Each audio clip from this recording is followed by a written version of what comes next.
श्रोताओं, दूरभाष पर इस समय हमारे साथ जुड़ रहे हैं शहर के जाने माने वरिष्ठ chest physician doctor Sudhanshu Kalra, और आज हम आपसे कोविड-19 के संबंध में बातचीत करेंगे। डॉक्टर कालरा, कार्यक्रम में आपका बहुत बहुत स्वागत है। धन्यवाद अनिल जी, और सभी श्रोताओं को भी बहुत बहुत नमस्कार। डॉक्टर कालरा, अनलॉक 1 आरंभ हो चुका है और जो गतिविधियां हैं वो सामान्य होती जा रही हैं। ऐसे में कितना चुनौतीपूर्ण है ये समय?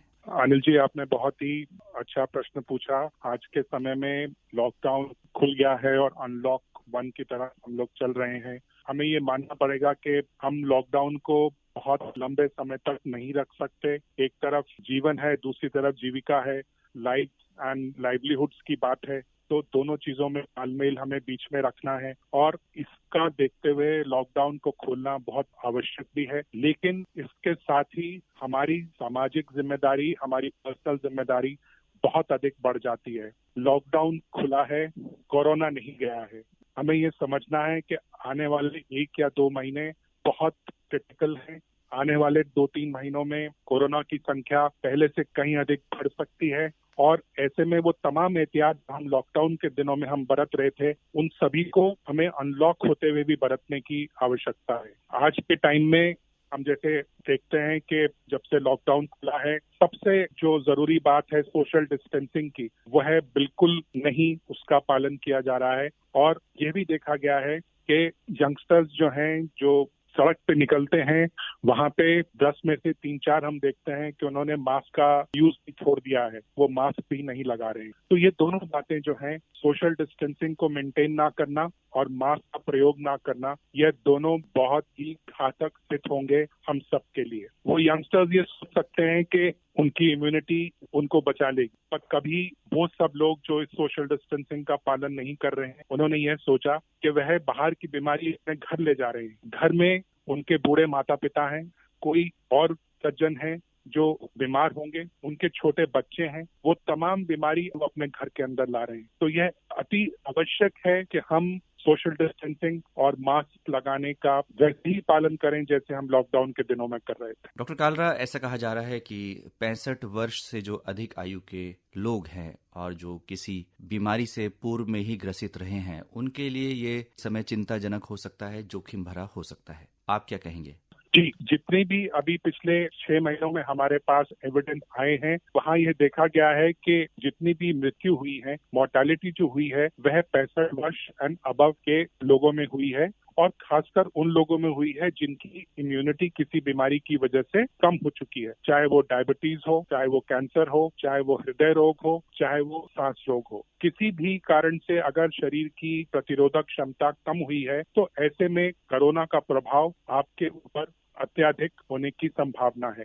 65 वर्ष से ऊपर और कोई भी ये कोमॉर्बिड कंडीशन या इनमें से कोई भी बीमारी है, कोरोना में जानलेवा सिद्ध होती है। डॉक्टर कालरा, शराब का सेवन करने वाले लोगों के लिए और जो लोग धूम्रपान करते हैं, उनके लिए कितना रिस्क है, चिंताजनक हो सकता है? देखिए, शराब का सेवन करने से तो ऐसे कोई एविडेंस नहीं है कि शराब का सेवन करने से कोरोना के चांसेस ज्यादा हैं। हाँ, ये है कि अगर आप क्रॉनिक अल्कोहलिक की स्टेज में आ चुके हैं, जहाँ पे अल्कोहल ने आपके लिवर के ऊपर बुरा असर कर दिया है, जहाँ पे उसकी वजह से आपके शरीर की प्रतिरोधक क्षमताएं कम होनी शुरू हो गई हैं, तो निश्चित तौर पे आप उस श्रेणी में आ चुके हैं जहाँ पे आप कोरोना से ग्रसित होने की संभावना बढ़ जाती है। अल्कोहल का सेवन हमेशा कम से कम होना चाहिए, अव्वल नहीं होना चाहिए, और अगर आप करते भी हैं तो वैसे एक सोशल उसमें आपको लेना चाहिए। कहीं ना कहीं वो हमारे लिवर को, वो हमें और हमारे शरीर के मेटाबॉलिज्म के ऊपर बुरा असर करती है और आगे चल के बहुत सारी बीमारियों को न्योता देती है। सिगरेट निश्चित तौर पर यह देखा गया है कि उससे जो हमारे श्वास नलियां हैं,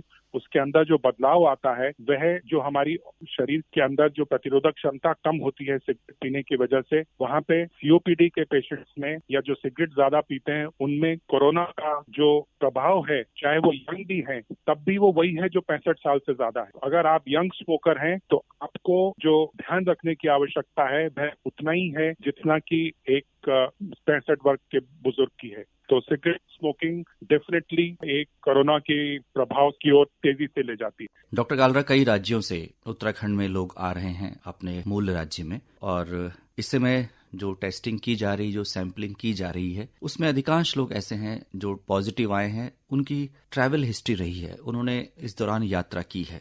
ऐसे में बहुत जरूरी हो जाता है कि हम लक्षणों को जानें कि वो कौन से लक्षण हैं जो संदेह पैदा करते हैं, और एक आम व्यक्ति को इन बातों का ध्यान रखना चाहिए।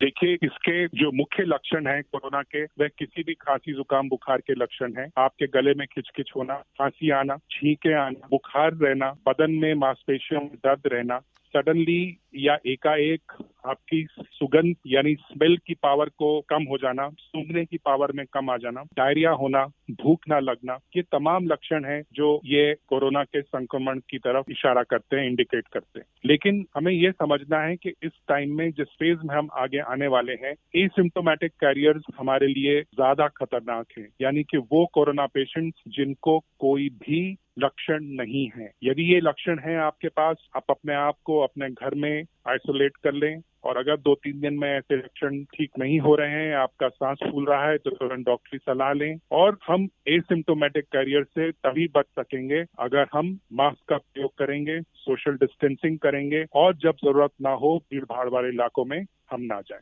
डॉक्टर कालरा, इस समय यात्रा करना कितना जोखिम भरा हो सकता है? यदि अनिवार्य ना हो तो यात्रा पे ना निकलें। यह एक डिक्टिम है, आप यात्रा पे कृपया करके ना जाएं अगर वो जाना आपका बिल्कुल जरूरी नहीं है। यहाँ पे यह पाया गया है कि ज्यादातर हमारे जो पॉजिटिव इस टाइम आ रहे हैं वो दिल्ली से, मुंबई से और बाकी हॉटबेड जो इलाके हैं वो वहाँ के हैं। तो आप समझ सकते हैं कि अगर आप आज के दिन में बीमार नहीं भी हैं तो आप किसी उन इलाकों में जाके बीमारी ला सकते हैं अपने प्रदेश के लिए, अपने परिवार के लिए। तो ट्रैवल और यात्रा तभी करें जब बिल्कुल अनिवार्य हो, अभी आप यात्रा को पोस्टपोन करें। डॉक्टर कालरा, ये कोरोना वायरस कितना संक्रामक है? देखिए, संक्रामकता उसी फ्लू के ही तरह है, लेकिन इसका जो भयावह रूप है वो इसके रैपिडिटी के ऊपर है, खासकर 65 साल से ऊपर और उन मरीजों में जिनकी प्रतिरोधक क्षमता कम है। हमें यहाँ पे ये देखना होगा कि कोरोना वायरस हमें कब मिल सकता है। एक चीज होती है कॉन्टैक्ट टाइम, कि आप किसी व्यक्ति के संबंध में आए जो कि कोरोना पॉजिटिव है, यदि आपके उस व्यक्ति से आप 10 से 30 मिनट तक के संबंध में रहे या उसके संपर्क में रहे, तो चांसेस हैं आपको कोरोना वायरस से ग्रसित होने के।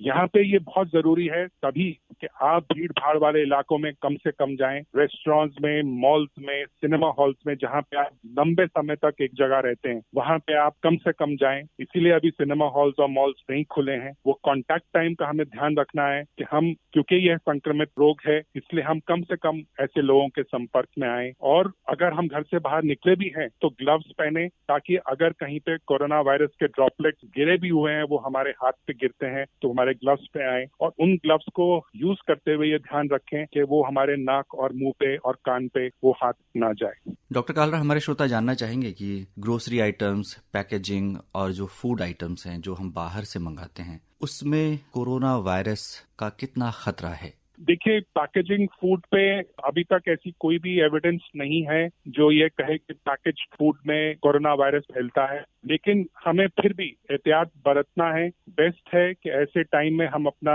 किचन में बना हुआ, अपनी रसोई में बना हुआ खाना, खुद बनाया हुआ खाना खाएं, क्योंकि जो व्यक्ति हमारे लिए वो सामान लेके आ रहा है, चाहे वो कितने भी हाइजीनिक वे में बना हो, हमें उसके संबंध में बहुत ज्यादा जानकारी नहीं है। तो कॉन्टैक्ट्स को हमें कम करना है, जहां तक हो सके गैर जरूरी कॉन्टैक्ट्स को हम कम करें, चाहे वो पैकेज फूड में हो, चाहे वो किसी और गैर जरूरी सामान में हो। डॉक्टर कालरा, मास्क लगाना आवश्यक है और तरह तरह के मास्क इस समय बाजार में उपलब्ध हैं। N95 मास्क को अच्छा बताया जा रहा है। आप बताएं कि कौन सा मास्क एक आम व्यक्ति के लिए उपयोगी सिद्ध हो सकता है? देखिए, N95 मास्क जो है, यह उन लोगों के लिए है जो हेल्थ वर्कर्स हैं, जो डायरेक्टली कोरोना पेशेंट्स या संभावित कोरोना पेशेंट्स के संपर्क में आते हैं, उन लोगों के लिए N95 मास्क है।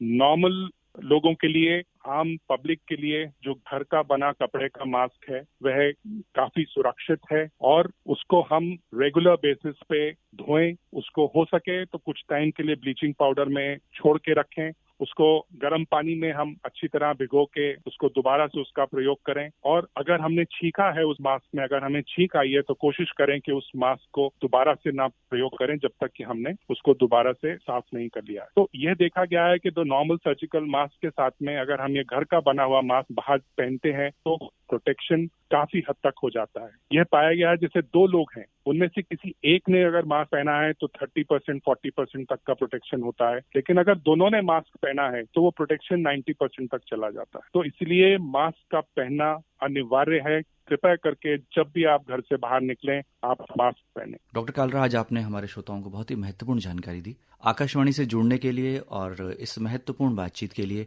आपका बहुत बहुत धन्यवाद।